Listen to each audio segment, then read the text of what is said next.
अस्सलाम वालेकुम dear viewers, असांजे चैनल ते खुशामदीद। यूनिवर्सिटी ऑफ सिंध जी एडमिशन हली रही आहे ऐं बैचलर डिग्री प्रोग्राम 2024 जो मेरिट लिस्ट लगी चुकियो आहिनि।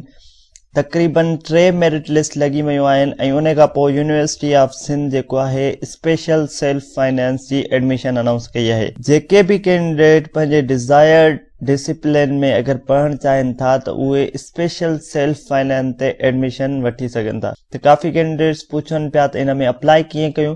इन में अप्लाई करण जे लाइ सिंपली तव्हांखे पंहिंजे पोर्टल ते वञिणो पवंदो, जंहिंमें तव्हां पंहिंजी एडमिशन जे लाइ अप्लाई कयो हो ऐं उन ई तव्हांजे पोर्टल तां जस्ट वञी तव्हां पंहिंजो चॉइसिस ॾींदव, जंहिं बि डिपार्टमेंट में हिकु या ॿ जंहिंमें तव्हां पढ़णु चाहियो था, जेको तव्हां चओ था तव्हांखे उहो ई डिपार्टमेंट मिले, तो उन में तव्हां स्पेशल सेल्फ फाइनेंस जी एडमिशन ते अप्लाई करे सघो था।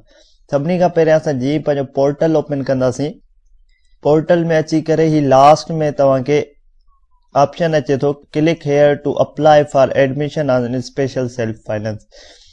जीअं तव्हां इन ते क्लिक कंदव वरी तव्हां खां पुछंदो आर यू श्योर, तव्हांखे पक आहे त हाणे तव्हां स्पेशल सेल्फ फाइनेंस जे लाइ अप्लाई करे रहिया आहियो। छो जो स्पेशल सेल्फ फाइनेंस जी फीस थोड़ी हायर आहे, तो इन करे तव्हां खां कंफर्मेशन वरिती पई वञे त तव्हां स्पेशल सेल्फ फाइनेंस जे लाइ अप्लाई करण जे लाइ तयार आहियो। जीअं ई तव्हां ओके कंदा त हिते तव्हां वटि last date to apply for admission under special self finance जेको आहे 27/1/2024 आहे। 27/1/2024 ताईं तव्हां अप्लाई करे सघो था। हिते ही फीस स्ट्रक्चर आहे स्पेशल सेल्फ फाइनेंस जो, मां उहो बि तव्हांखे ॿुधायूं जीअं तव्हांखे ख़बर पइजी सघे त स्पेशल सेल्फ फाइनेंस जी फीस केतिरी आहे। ही 2024 जो फीस स्ट्रक्चर आहे। डिफरेंट BBA जी 1,62,000 पर ईयर आहे। BS बैंकिंग एंड फाइनेंस 1,37,500 आहे।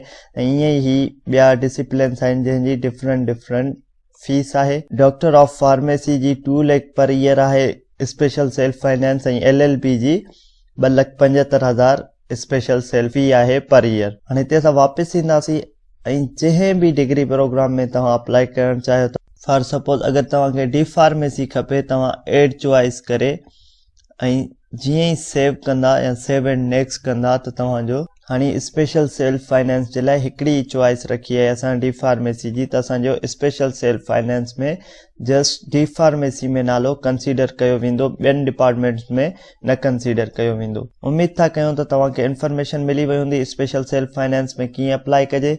मज़ीद अहिड़नि वीडियोज़ जे लाइ असांजे चैनल खे लाइक कयो, सब्सक्राइब कयो, त जीअं असांजी ईंदड़ हर नई वीडियो मां ताईं पहुची सघे। अल्लाह हाफ़िज़।